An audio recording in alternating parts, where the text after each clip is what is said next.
I'm glad you came. It's great. I'm, according to the thing, a veteran teacher.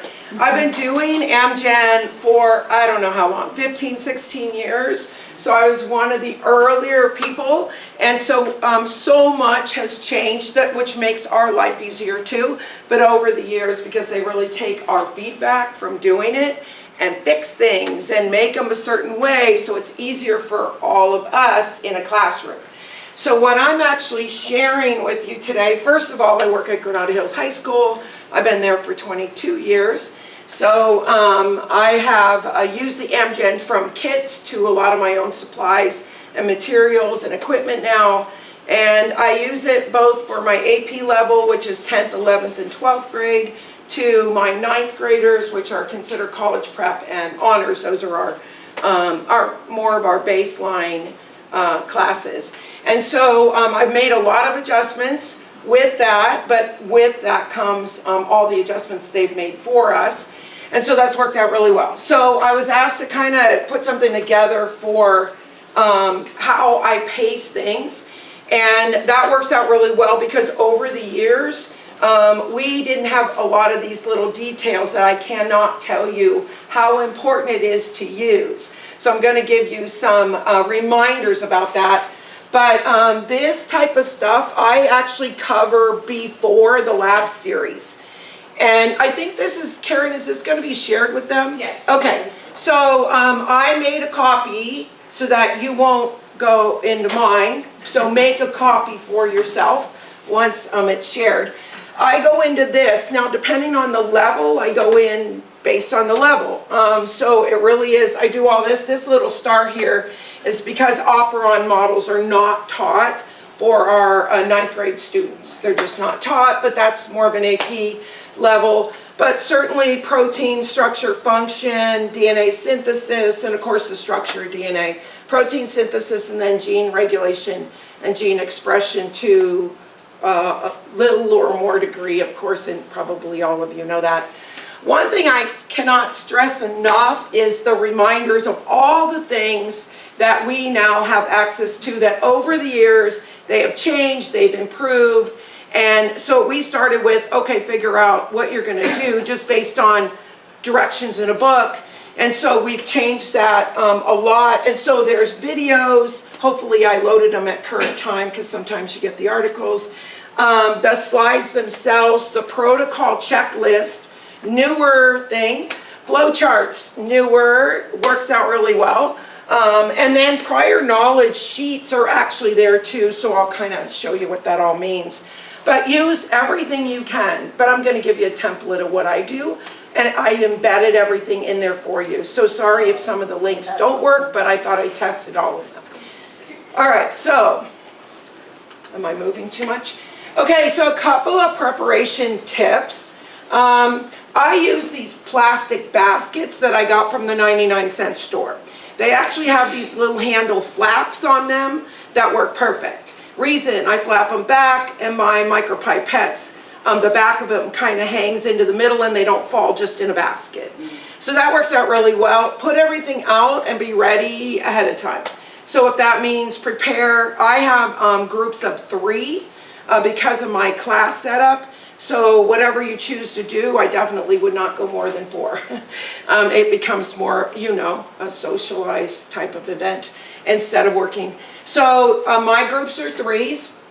And so 2 to 3 days, usually ahead of time, it makes you, Laria, typo. Okay, so that makes your life so much easier. Okay, the competent cells, of course, you cannot do that way. And so that's why I told you it's tough. They need to stay stored in the -20 freezer as long as possible. So that tends to be a little bit of a, let me go and get them and come back. It really depends on where it's at for you. Okay, leave those as long as possible. Now, I'm sure you were told that there tends to be a pickup and then you come back. Are they all doing implementation after lunch? Okay, so, and then you go back and pick up your competent cells, not uncommon because that, of course, works out really well.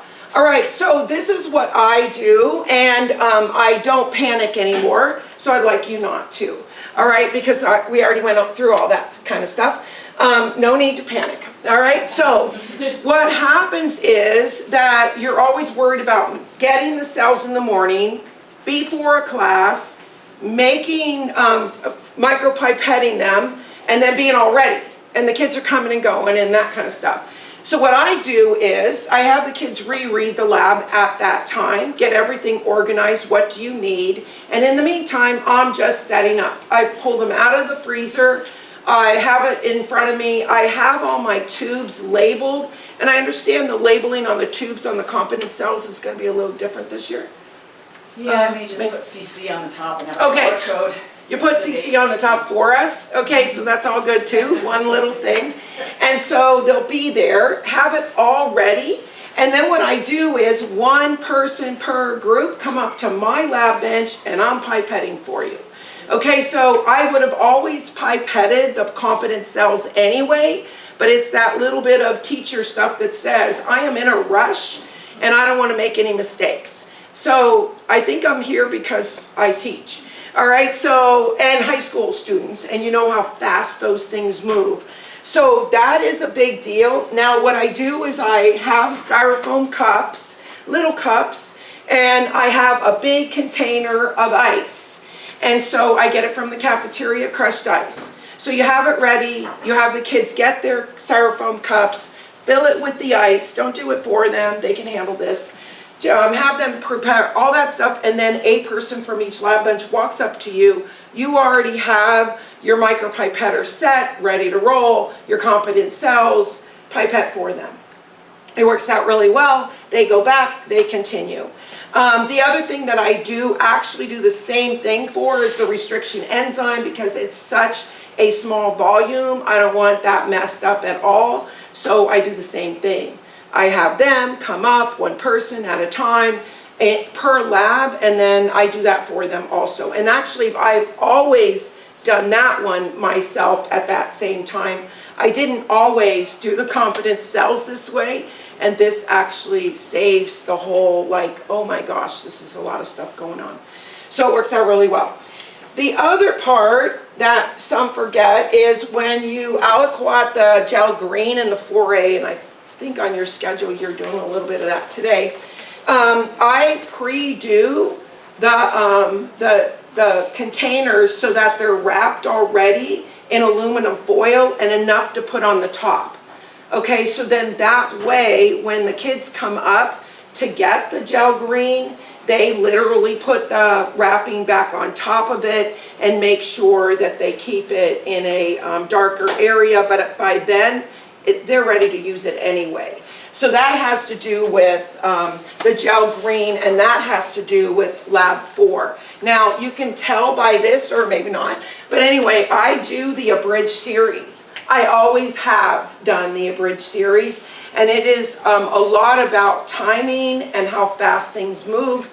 So I was very comfortable with it, and I continued with it. And that's what I continue to do to today. So I always do it, and every year I do this. I do it not only with my AP students, but I also do a portion of it with my CP and honors kids. 9th graders, you know, are squirrely. Okay, and so over the years, we've been able to get different things that didn't exist before for us to be able to get the 9th graders to be able to do this same idea. Certainly a transformation is stressful in and of itself if the kids are squirrely. Okay, and so for that reason I thought, oh my gosh, they're gonna have bacteria everywhere, this is not good. All right, so last year I changed that, and I had, because I have a chance to know who's who from class to class in 3 or 4 months, and you all know that too. So certain periods, 2 of them did the transformation. The other ones did not. And so I did an adjustment to that. Please be aware that what you feel in your class is very right. Okay, you know your kids, you know what's going to happen before it happens, so don't set yourself up. Okay, so that's really important. I can't tell you how important it is. I'm going to try the dog drool this year if I have anything going on with a couple of the groups, and I have a feeling already I will. Okay, so certainly will. So then I'll try that, and we learned some other things when we went to our meeting, yearly meeting, which by the way, go, because it's just so interesting to listen to everybody else and their ideas and what they did to make the same type of adjustments and things like that. So it's a great way to go. All right, so last part, the DNA ladder is only one for each electrophoresis unit. I have 6 units, and so make sure that you only make 6, okay? Because that's like suddenly you're micropipetting and you go, wait, I ran out. Oh, no, you didn't. You only need enough. Yeah, Karen. So, owl people and enduro people, you'll be getting 6 gel boxes, and 2 groups have to use them. The mini ones, since they're so nice and packed, you will get 12 in a kit. So each group will then need a marker. Okay? Does that make sense? You can give a marker for both of them if you want. You have enough lanes. Yeah. But that way you don't get to a point where I'm out of something and, okay, like you did something wrong, which you didn't. So just a couple of reminders for that. These are some things that I have learned definitely over the years. And to keep calm, because you know that if you don't keep calm, the kids get a little wilder than they normally are.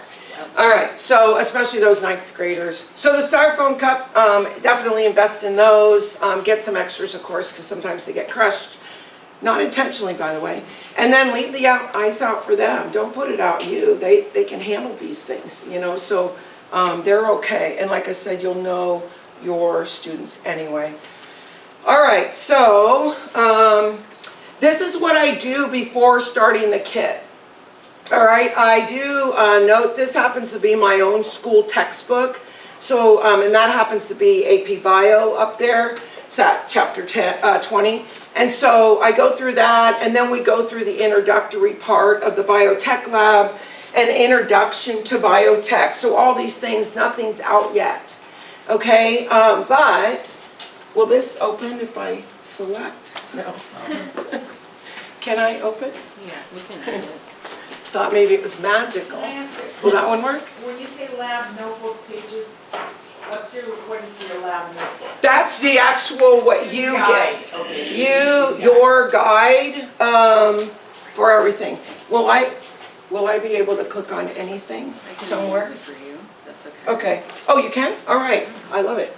Okay, so this actually is the beginning part, and that's what I talked about. If you go to the 2nd page, which I also tell you to do. All right, so this is 15 total 50-minute class periods. Okay, I have a 57-minute class period, and 50 is really pretty much all I can do. Okay, so because between the cleanup and the breakdown and cleanup, reverse, it could take a little bit of time, of course you know that.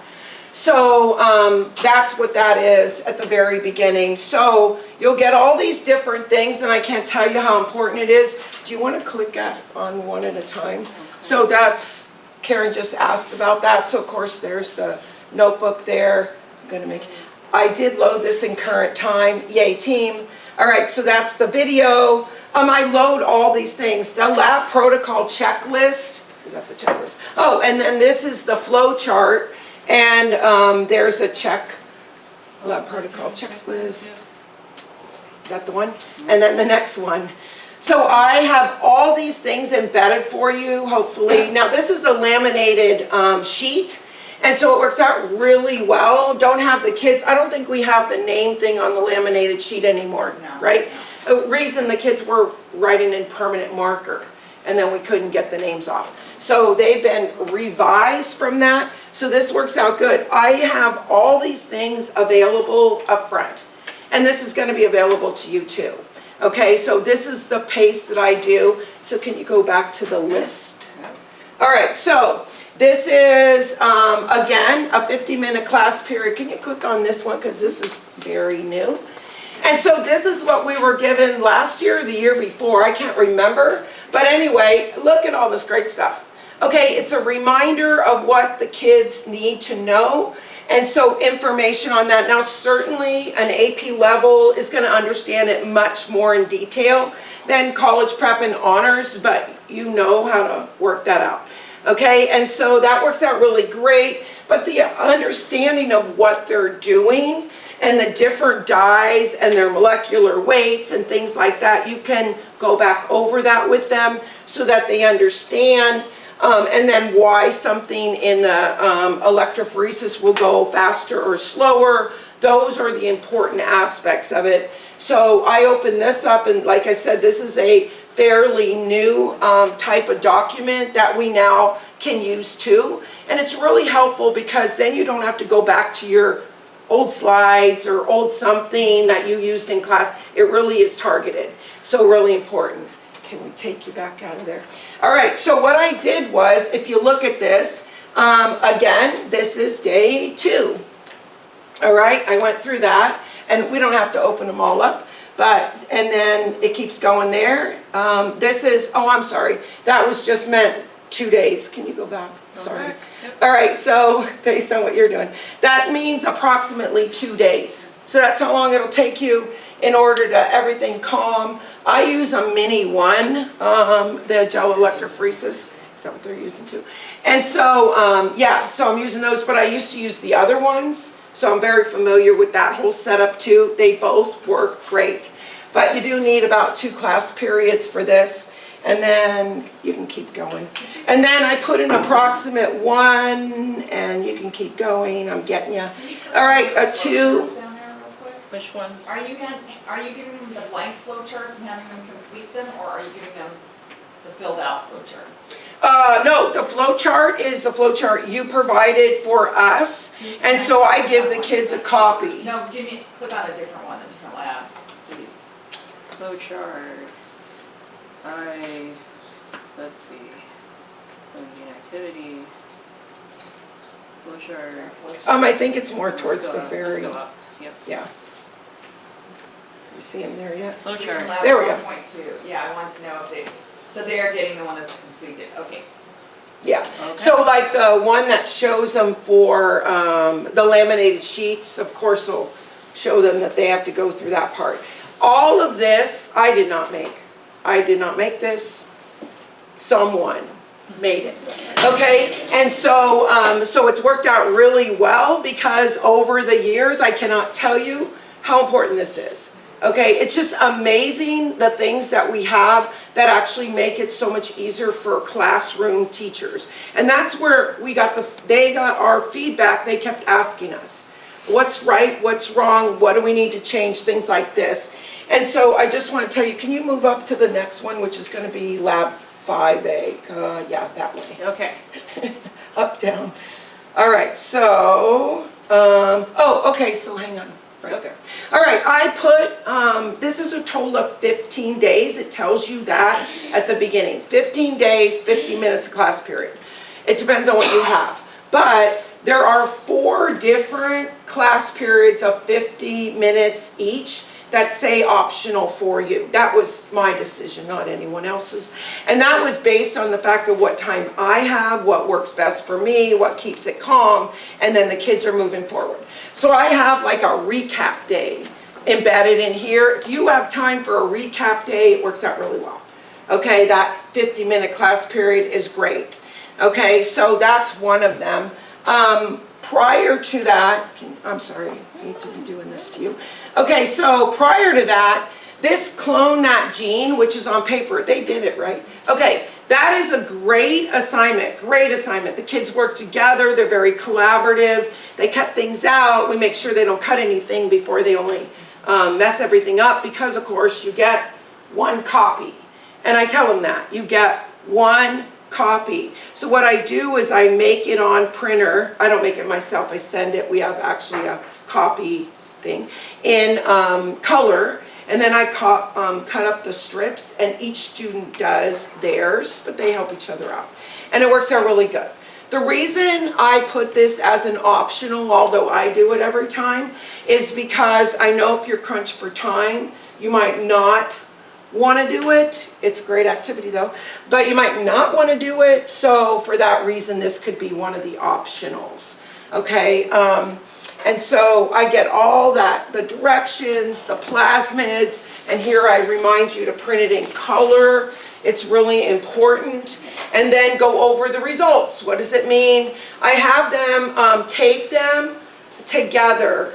It works really well. The staple thing is an issue because, I don't know, it kind of starts to rip apart, and then, I don't know, somebody got stuck with a staple, things like that.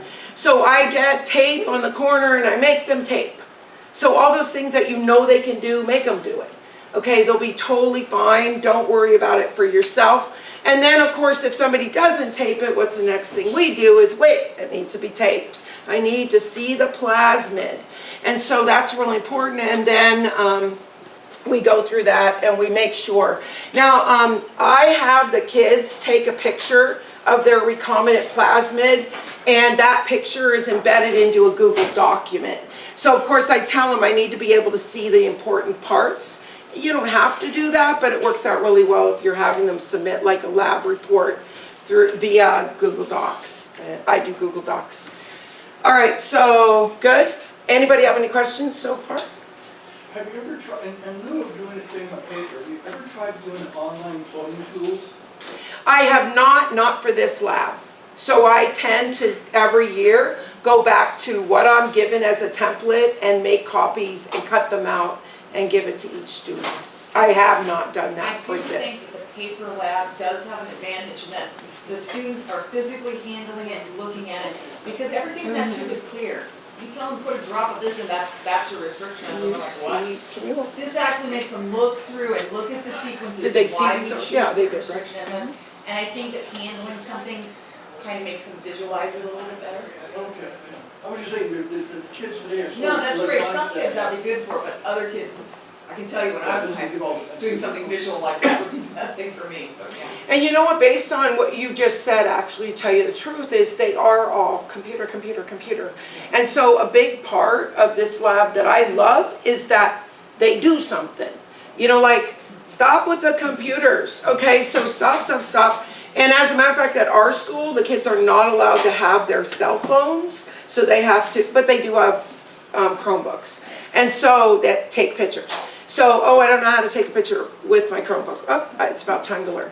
So they take a picture and then they have that too. So it makes them get away from that whole, like, let me do something literally to some degree on a lot of it in 2D instead of 3D. And plus, when they get frustrated, you know what they do? They just roam and look, what are you doing and what are you doing? And one thing I constantly tell them is do not start those scissor cuts until you are positive, because that's all you're getting, okay? And so, because some of them like this serious blunt cut thing going on, and it's like, whoa, what did we talk about? And then after they put them together, I let them physically keep it while we're talking about it, and talk about why is it not just the blunt cut? Why is it here? And so it's really nice because it's so visual to them. That's what I like about this lab series. You make them do things with their hands, and they're just so much more engaged than being isolated independently from each other. And they can help each other out. So it works out pretty good. Thank you. All right, so here's a recap day. Here is, I used 3 days, 50-minute class periods for the Abridged 5A transformation, 3 days. And 2 of those days, actually, over the years, has been adjusted for us. Go to number 12. Did you do to number 12? Go to number 12 for the first part of 5A? No, because you're adults. Okay, so yeah, so they stop at a certain place. How do they know to stop at that certain place? Because Karen asked us a bunch of questions. Like, what do we do? How do we do this? We cannot do this in one class period. And then there's that panic is now you got all this stuff. Okay, and so it works out really well for 2 days. And so, and I even have it referenced right here, is it says complete through number 12. That's one class period. Part of the first up to 12 tells them to prepare the plates. Sometimes the kids can't get that done, and you can tell. You know, you're 10 minutes away from that final bell and they have not done their plates. No panic. Let them do it the next time, the next day that you meet with them. They have more than enough time when they're in a group. Like, okay, you guys designate who's picking this up, who's writing this out, who's doing the plates now. Okay, so I keep them in, I have like a little mini fridge, and so you get them in, what do we call those things? Sleeves. Okay, so you get them in sleeves. I make sure that I have the right ones in the right sleeves and they have their lids on them. A lot of kids like to grab it with no lid, careful. Okay, so, or they like to mix them up. And so on the board, I will put the same colors that they're actually marked in, that they do for us, and the red and the green and the blue and red, you know, so you see only one, and that means it's only one particular part of that particular, that particular part of the lab. Okay, so it's only one, and then it goes to 2, and then it goes to 3. Really explain that to them, but then at the end you can explain it again. So, and they're all ready for us, and then you do the second part on the second class day, or anybody have block periods? Yeah, so I have block periods for AP, but only for 3 days. So I do tend to do this for AP on the same day because I can, but it works out great if you can't. Because I do it with my, have done my transformation last year, as a matter of fact, with my 9th graders, and did it on 2 separate days. And honestly, it works better 2 separate days for the 9th graders because you know they start really moving about. And so you want to make sure that they're not moving about when you need them to focus the most. Okay, so it works out really well for them. So I use 3 class periods for that part, and I did reference the notebook pages. And then this ends up being the optional, and that's the purification that you're currently doing. I think they're currently doing a purification. How do I figure this out? I actually figure it out by the class, ahead of time, way ahead of time. Okay, do I think that a certain class is going to need more time for something? Then probably not a good idea to do that year for AP. I never have done this purification with my younger kids because I think it gives the younger kids have a lot of different things that they've learned. And I think if they decide to climb higher and go to another higher level class, perfect, then they have that to do too. I do it with my AP students, but it really depends year to year what I see. So, and we all know that from year to year, the students are so different coming into even high level courses. And so sometimes it just works good to do more time and energy on the other ones and then less of just, I'm adding one more thing, and I'm not sure if you understand the first ones that I did. Okay, so that's very much a teacher thing, and so whatever you feel is exactly what you should when you're doing these. Okay, and then that's pretty much it. And then there is a post-lab survey, and so always do those because I can't tell you how important it is. Doing the lab surveys gives them the information to fix stuff for us who are in the classes. So, you know, like, okay, where is the issue? What are you seeing? Things like that. It's so important. That's how we got all these extra things done, because it was like they needed to hear from us who actually run it with that age level. And so it works out really well. So anyway, that PCR, I do 2 extra days, and that ends up being the last of the 4 days that I was talking about. So it starts as 15, but you can technically take out 4 of those if you want, or 3 or 2, or whatever you feel like you need to do. But it works out really good. And then all these are linked. Everything's linked for you. So my understanding is you're going to share. And so, so it gave you a pacing guide. It gave you a calmness guide, is what we should call it, because you can remain calm. Yeah, and making your stuff ahead of time works out well. Make your gels, I don't know, a week ahead of time, 2 weeks ahead of time. Make them ahead of time. Put them in a plastic Tupperware container. Make sure that they're not drying out. And then just put them in your refrigerator, small refrigerator. You don't need anything technical. And leave them there until you're ready for them. Okay, so prep ahead when you have time. Always so important. And a lot of the aliquoting can be done ahead of time. So you feel calm and leave them in refrigerators wherever they need to. Just don't do the competent cells like that. But we don't actually get them until closer to the lab. And I don't do that anymore with let me do it ahead of time and try to figure out how to keep them that cold. I don't have a freezer like that close to me. So there's no way for me to get up and back. And so logistics are everything to every single teacher. So whatever you got, do. Okay, it's really important. But let the kids do some things, they're totally fine. I do not let the kids aliquot the competent cells. I do not let the kids aliquot the restriction enzyme. And the reason behind that is because it's so minimal that half the groups have theirs and the other half do not. Okay, and so it's really important that you do that. And then I make them walk around, you know, like the labs that have time to them. Give them a little timer or something. Sometimes I just put a cooking timer on the counter because they're near the water bath and time. If it's less time than that, little timers, they work. You time your stuff. Get your partner up here and time. You guys work together and the other person is still managing. So threes work really well, but I always make them do everything with at least two, except for you don't all need to approach my lab bench at the same time. And so one per lab group. And I never let them grab them with their hands. Put them in your ice. If I said it needs to be an ice, go back and get your ice. Okay, stuff like that they learn like, oh wow, that's important. She's not even going to give me the stuff.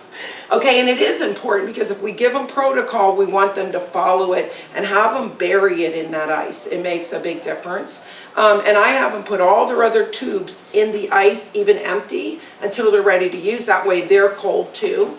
So it works out really well. All right, sorry. Any questions?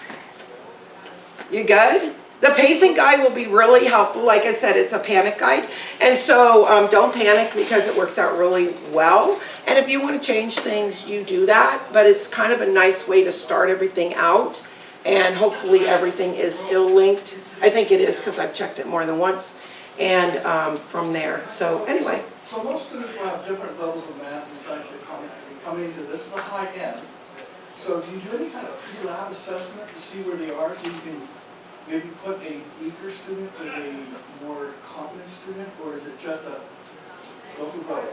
Okay, so that is a natural thing in my class because I set my seating charts like that.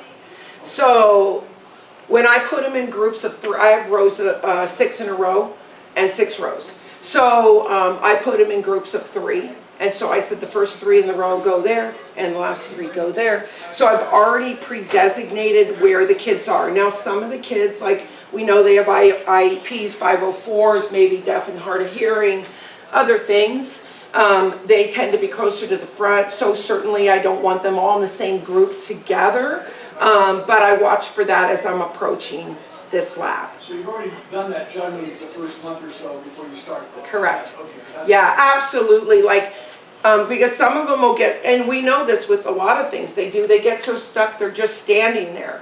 And so I don't want them to just stand there, but at least it minimizes the number of groups that are like that, even if they do get stuck. And then it gives me the opportunity, when I'm done micropipetting, to go, okay, what are you guys supposed to do, things like that, and then it works out really well. But of course, I have lab islands, and so there's 2 groups across from each other. That's helpful too, but make one group have all their own stuff and the other group have all their own stuff. It works out really well. And then I make, like for the gel electrophoresis, if you're not using the mini ones, and they're sharing, I make like a template with just like the way in which they should load their gels. So I said, what does it say? And I tape it on the lab bench. Go, you guys get this, 1, 2, 3, you guys get this, 4, 5, 6. Well, actually the middle is empty. Okay, so I actually make something like a basic template, real basic, and then I number it and I tell them that side gets 1, 2, 3, there has to be something in the middle, 4, 5, 6. We don't want them loading on the outside because it does go off the edge. So yeah, little things like that that you're aware of, do. If you think, oh, that would work better, I would do it. And certainly the kids in different groups have to be organized, especially the younger kids have to be organized in a way that works. But again, last year for the first time, I didn't do a transformation with 3 out of my 5 CP honors 9th grade classes. And the reason was that, from that was because there was a lot of squirreliness in those particular classes, and I was quite concerned about bacteria. And so for that reason, I made some other adjustments. They still got to do all the beginning part. They got to understand it and things like that. Even the gel electrophoresis they did, but there had to be a lot more monitoring. I was a little concerned about the transformation, wasting stuff, and then them not even being able to do it in one class period, stop, second class period, continue. So I did not do it. And that's why I went to the dog drool, got a lot of feedback from some teachers during our meeting this year, and I'm gonna try that one out for that group. But they all get to practice, and that works out so good. They just love it, absolutely love it. But the biggest thing is, you know, you still gotta monitor them, they're still young. Have you always taught the information before you do the labs? I don't think we have always. We used to have books that we were given. Do they get books? No, I mean, the guides are online, you can look at them at any Yeah. time. You can So make- that's what I'm talking, with the guide, Yeah. I always looked at the guide ahead of time, like months ahead of time. And the reason I did that was because it's like, I need to be more set with this. But like color coding now, when you pick up your kit, it's color coded for where you store it. That was the number one email that went to Karen from me. Where do I store this? Okay, so where, what? Okay, so I didn't want to mess everything up. And so all the time I kept verifying. Now they're color coded. So when you get your kit, Karen gives you, or anybody, are they all from Yeah, Pierce? all. Okay, so it's color coded, store it here, store it there. It makes it like no thought. Okay, so it's really nice. But at the very beginning, I think we had, yeah, we didn't have any of this. Okay, we had a book, and we were to follow that, and we just, I guess Wait what for it. I want to see the difference is it best for them to discover or to teach them like front load first? okay, the beginning, the intro part that said they should know this, they should know.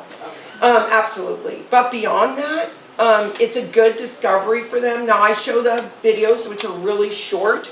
I show the videos, but you know how that goes, is that, you know, are they really watching the video? But the video is available for them, posted. I said, hey, every group, go back, look at the video again in your own lab group. So make them available for the kids besides the first time, because you know that not all of them are watching. And so keep all that availability to them on a regular basis. But yeah, I let them do the stuff and figure it out themselves without playing around, number one, and number two, constantly, as I'm moving through, reminding them like, hey, you guys, where are you at? What are you doing? Da, da, da. Did you read the directions? Things like that. So it's a constant thing, absolutely. Did you do the prior knowledge sheets, or did somebody provide those to you? The what The sheets? prior knowledge sheets that you said that. Those summary sheets. of Yeah, they're concepts, called, you they're develop those. VR or something, I forget. It was at the beginning, it said prior knowledge. Oh, VG. They're called VG, and they are also uploaded for us. Yes. So I didn't make that. No, I did. No, I didn't. Okay, so no, I did not. And this is actually, I draw this on my board to make it nice and big so that they see 1 line, 2 line, 3 line. And it's more, they're more blue. But that's okay. Just draw the circles on your board or on your own whiteboard or smart board or whatever. And that way I can constantly say to them, which one are you supposed to get for just 1 line? Okay, and so because it's only the Lauria broth in there, so it's 1 thing, you guys, and this one is 2 things, and that is 3 things. And so it kind of keeps them focused. Yeah. Do you do pre-lab quizzes?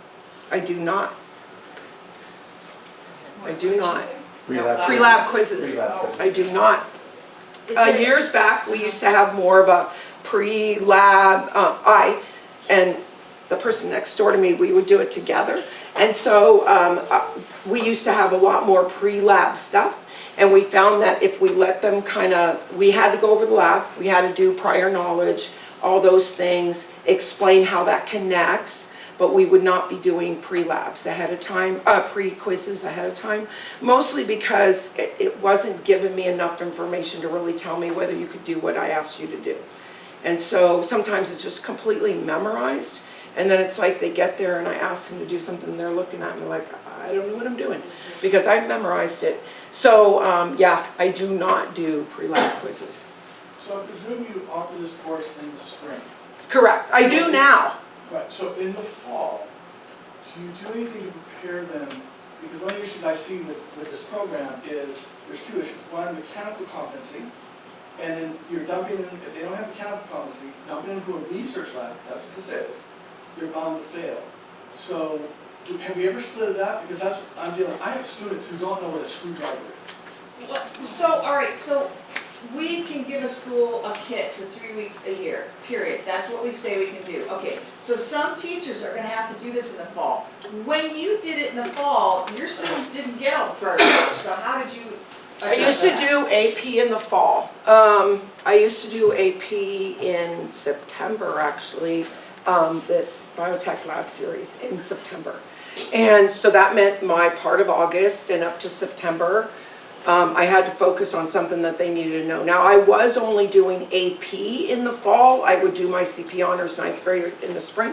But what I did is I made sure I copied, I covered DNA structure function, DNA replication, protein structure, protein function, and then of course protein synthesis. I did that.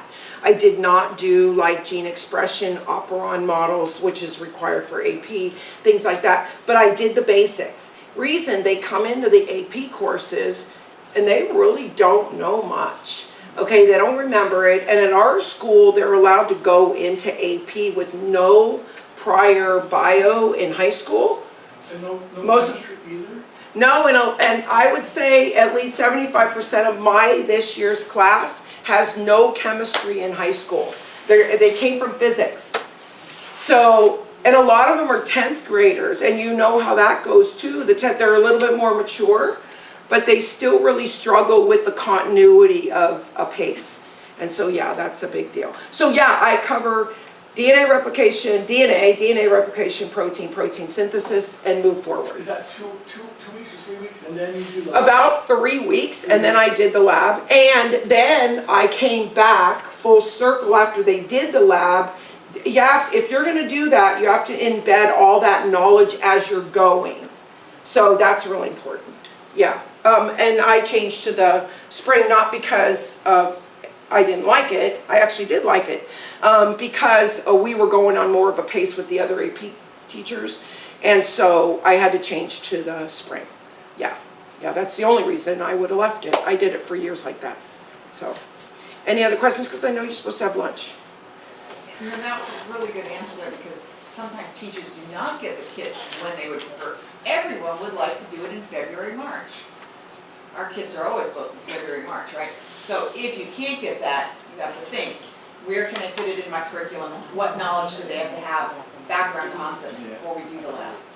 And you don't battle for a date in the fall, quite frankly. That's why I'm doing it in November. There you go. Oh, November will be perfect. You'll have so much more done. Right. Yeah, it actually worked great, and I only, but remember, it was an AP class, but still, I had about three and a half weeks. But I knew that I had to keep embedding the content within that, and then coming out of it, embedding the prior knowledge into it. We didn't have those little sheets, but still, if they don't know this at all, it doesn't matter what I put on a sheet of paper. It's words to them, unless I can say, do you remember this? Do you see this? It's stuff like that. So it's really important. But yeah, I actually liked it in the fall. I liked it a lot in the fall. So, and I shared with someone else, so we used to literally rotate. She would start all the time, and then I would just be behind her and going with my classes, but we were right next to each other. Is it simpler now that you're doing it in the spring? It's simpler because they listen to our feedback. Honestly, I mean, I don't think it's simpler in the sense of what I know I have to do, and there is a time commitment, certainly, but there's so much to get out of it. It's just so interesting, and the kids love it. And nowadays, I saw one of the flyers over there in the other room. Nowadays, when kids are trying to find a profession that maybe they don't have to spend years and years and years to do, they just get engaged. Like I've had kids say, you know, I would never have thought about going into the sciences, but I really love this. And when I write letters of recommendation, I ask them, like, what was the lab that you liked the most? And so many of them say the biotech lab, because they got to micropipette and they learned how to do that. It's just, make them do everything hands-on. And that's actually why I don't go to the quizzes either, because I feel like it took away something from them. I made them go back to this, let me really think, and they just want to do. Yeah. I'm new AP teacher, and I was wondering, because when I went over the heaviest units, is 3, 6, and 7 on the AP exam. Okay. And I'm wondering what do you switch off? Like, if you do 6 in the fall, then what are you doing in the Okay, spring? I used to do, I'm trying to think. So I used to do 1, okay, so cell communication, no. I used to do 1, probably 5, 6. So I used to do that order and keep coming back. I used to do 1, 5, 6.